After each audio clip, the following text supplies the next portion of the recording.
Hello everyone, in this video I have for you my updated Dark Effigy build. I won't be over-explaining everything in this video like I did in my last one, I'll just be showing you the changes.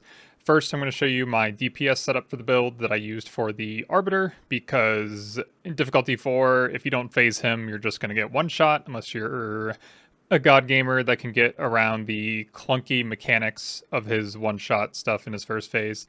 And then after that, I will show you my normal setup for the build that I use for all other content, mapping, simulacrum, trial of chaos, everything else. So let's get right into it. So my build is pretty similar gear-wise to what it was. I still have this giving me all my spell damage, 15% per 10 spirit, and I have 700 spirit, so whatever like 70 times 15 is what my spell damage is.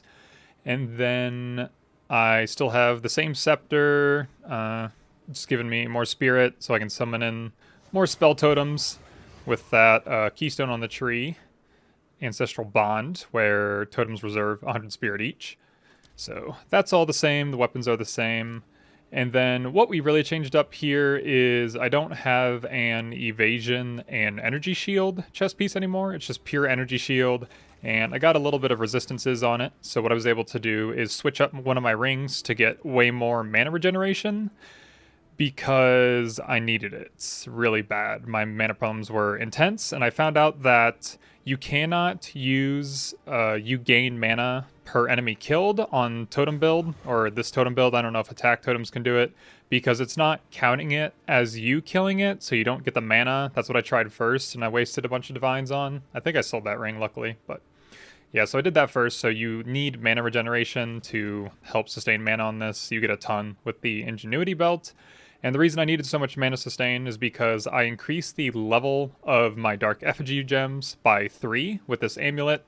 This amulet was the biggest DPS increase of anything on this build that I added. Just getting those 3 levels to skill gems is crazy, and it is a projectile skill, as you can see there. You can get a +3 to all spell skills, and it would increase the it probably would increase the minus lightning resistance on conductivity, but this was relatively cheap compared to that and a lot easier to find.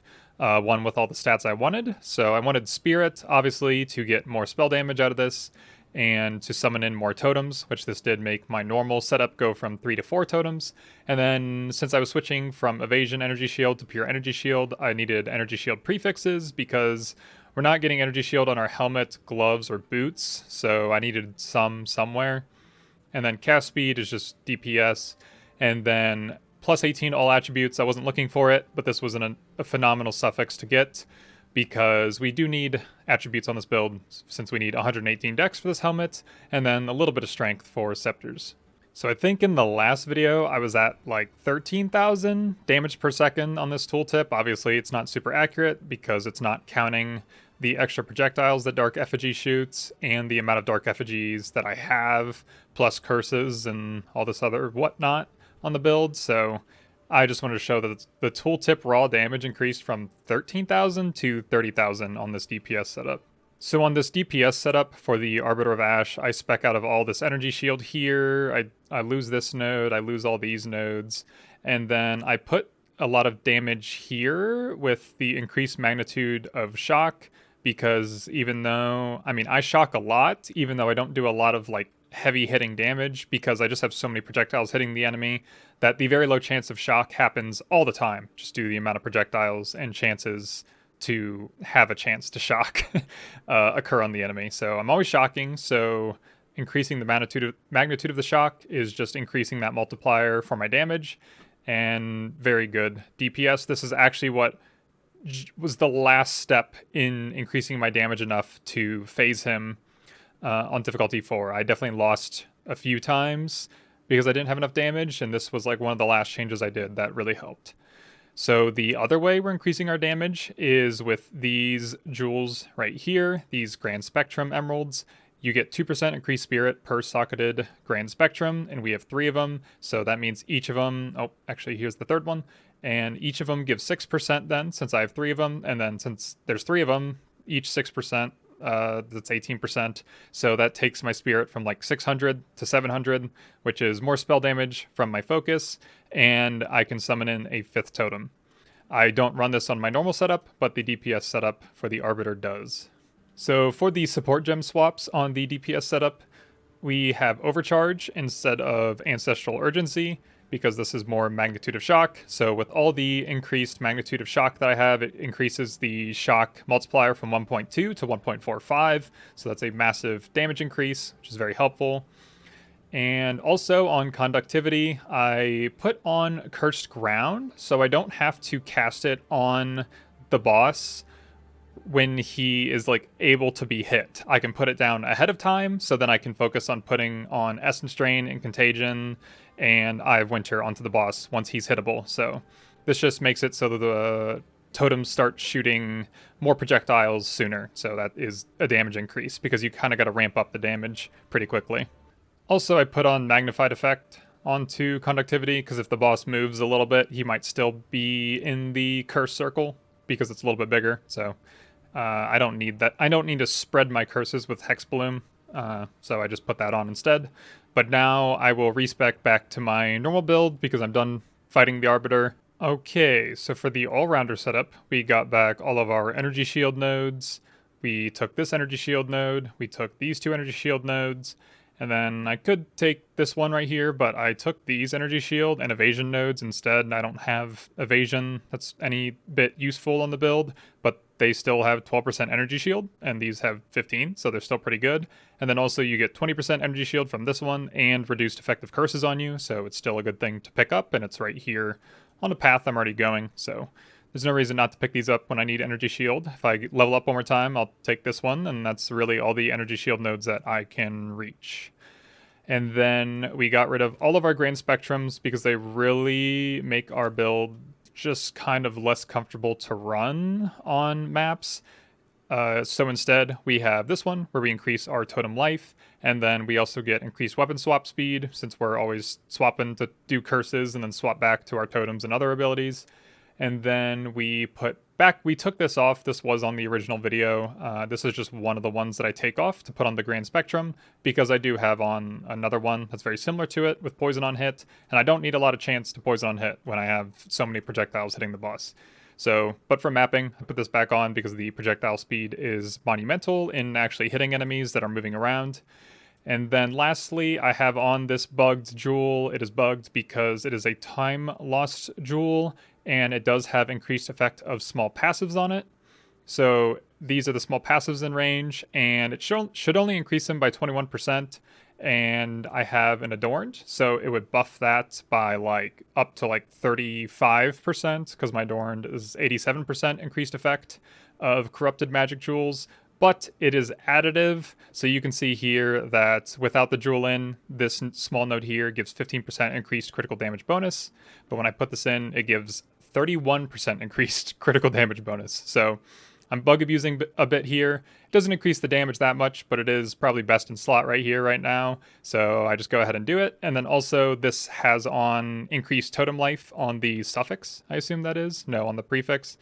And that is also getting buggily affected by Adorned, where I get a lot more totem life. So that kind of will be, well, when this gets fixed, I'll probably just put a, where do I have one? A totem life and totem placement speed jewel here instead.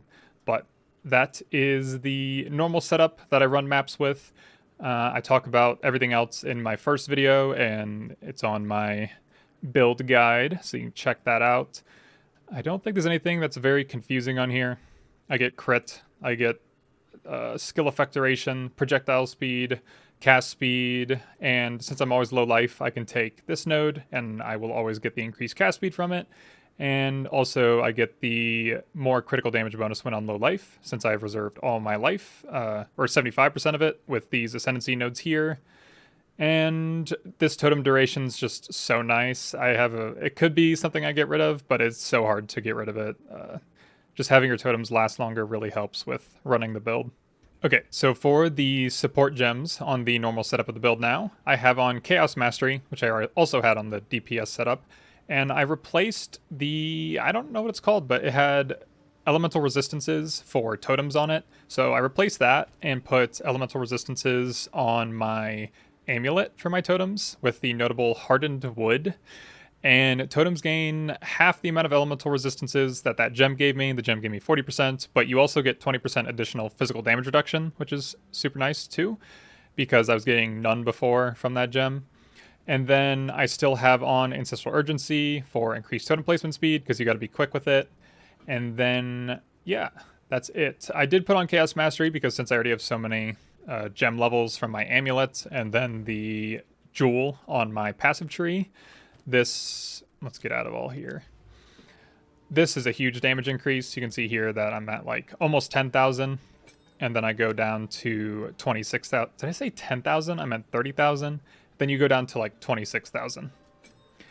So on conductivity, we're back to our normal setup of Hex Bloom and Inspiration. The only other time that I run Cursed Ground besides the Arbiter fight is actually Simulacrum, which is a very fun and very, like, it's not easy, but it's something that this build can do pretty well, where you put down the Cursed Ground in the middle of the arena, right when you start the round, and then you cast all your totems in that Cursed Ground, and then all the delirious enemies just run straight at the totems. Some of them will hit you, but you kind of just like walk around where they're not spawning, and then all the totems just kill them.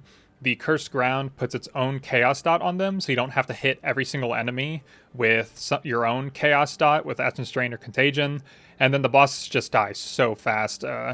Especially, I don't know what his name is, the fat one, Onomatopoeia.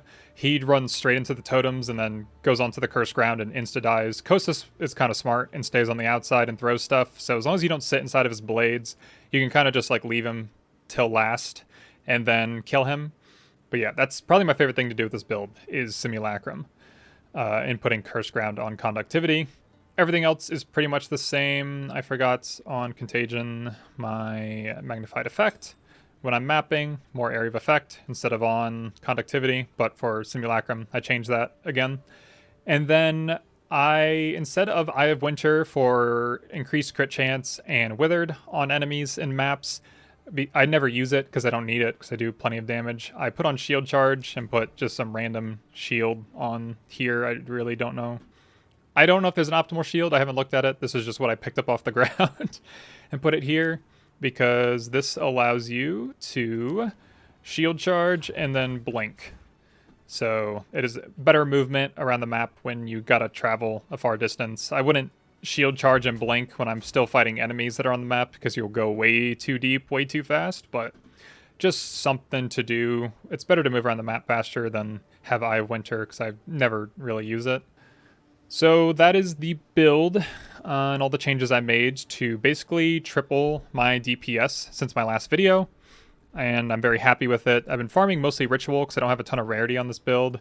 I do have another setup that I do for mapping that's not as good, but since I'm always on low life, I put on these Silk Slippers for increased rarity of items found while on low life. I got a corrupted one. It's usually 50%. My movement speed is less, but yeah. And then to make my resistances work, I pick up these gloves, I think. Yeah, these fix my resistances, so not too bad. Maybe it was these. One of these, but yeah. So that's the build, and I don't know what I'm moving on to next yet. I'll probably farm with this a little bit longer, because I am giga broke after dying to the Arbiter a few times before I beat him. It's like 3.5 divines to fight that boss every time, which is preposterous. Something needs done with that boss fight for me to have a good opinion on the end game, and a lot of other things actually, but that's a different video. So comment if you have any questions, like the video if you like this build and what I'm doing, and subscribe if you want to see more stuff like this or the other weird stuff that I have interest in. See ya.